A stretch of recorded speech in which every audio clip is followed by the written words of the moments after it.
Hey everyone, and welcome back. Today we're diving deep into the US indices, the S&P 500 and the Nasdaq 100. We've seen some huge shifts recently, from the latest Fed rate cut to an ongoing trade war, but there are two new angles we need to talk about. First, the AI spending boom. Is it a legitimate growth engine or a too-big-to-fail risk? Second, the big question on everyone's mind: will the dollar and bonds go down midterm? Stick around, because we're connecting all these dots to give you a clear outlook for the markets. Let's start with the big news of the quarter, the Fed's latest rate cut. Chairman Jerome Powell's commentary was very clear. He confirmed the rate cut was a direct response to a softening in key economic data, specifically in the labor market.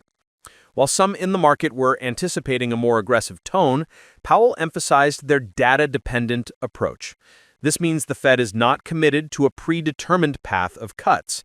They will continue to respond to real-time economic indicators. This measured approach is a key piece of the puzzle, because it signals that while the economy is slowing, the Fed isn't panicking. Yet. Now, let's ground this discussion in the hard numbers. We're going to look at three critical fundamental indicators: GDP growth, the unemployment rate, and the often underestimated impact of tariffs. After that, we'll talk about the massive AI spending that's propping up parts of the market. First, let's talk about GDP growth and unemployment. As you can see, these two are often inversely related, a concept known as Ukken's law. Our U.S. economy saw a significant rebound, with Q2 2025 GDP growing at an annualized rate of 3.3%, a strong recovery from the Q1 contraction of 0.5%. However, looking ahead, economists are projecting a slowdown. Many forecast GDP growth to moderate around 1.0% by the end of 2025. Concurrently, the unemployment rate has recently seen a slight uptick, reaching 4.3% in August 2025. This aligns with Chairman Powell's concerns about a softening labor market. Now, let's talk about the tariff outlook. The current U.S. tariff rate is at its highest in over a century, but this isn't just a temporary issue. My outlook is that this is the beginning of a long-term trend. The 2030s will be defined by geopolitical and economic problems, and one of the most significant will be the unpredictable tariff rates between countries. This unpredictability creates a profound challenge for businesses, forcing them to rethink supply chains and absorb higher costs, acting as a significant drag on both GDP and employment for years to come. It's a critical long-term headwind. A lot of this market's recent strength has been attributed to the AI spending boom. But is this really a legitimate engine of growth? My analysis suggests we should look at this as a high-to-fail risk. A staggering 75% of all AI-related capital expenditure is concentrated in just 7 companies, the so-called Magnificent Seven. This creates a fragile ecosystem where a positive feedback loop from AI spending is propping up a very small group of stocks, which in turn inflates the entire market. If something were to happen to just a couple of these companies, a significant portion of the S&P 500 would feel the immediate shock. It's a key point of vulnerability. Now, let's talk about a core part of my thesis: the midterm outlook for the US dollar and US bonds. My analysis suggests they will go down, and here's why. For the U.S. bonds, let's focus on the 10-year Treasury yield, which is a key benchmark for all debt and a proxy for the entire financial system. The yield peaked near 5% in October 2024 and has since fallen to approximately 4.1%. But my outlook is that this is not the end of the move down. I believe it could fall further into the 2 to 3% range in the midterm.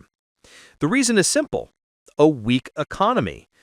The Fed will be forced to continue cutting interest rates to stimulate the economy, and this policy of continued easing will drive bond prices up and their yields down significantly.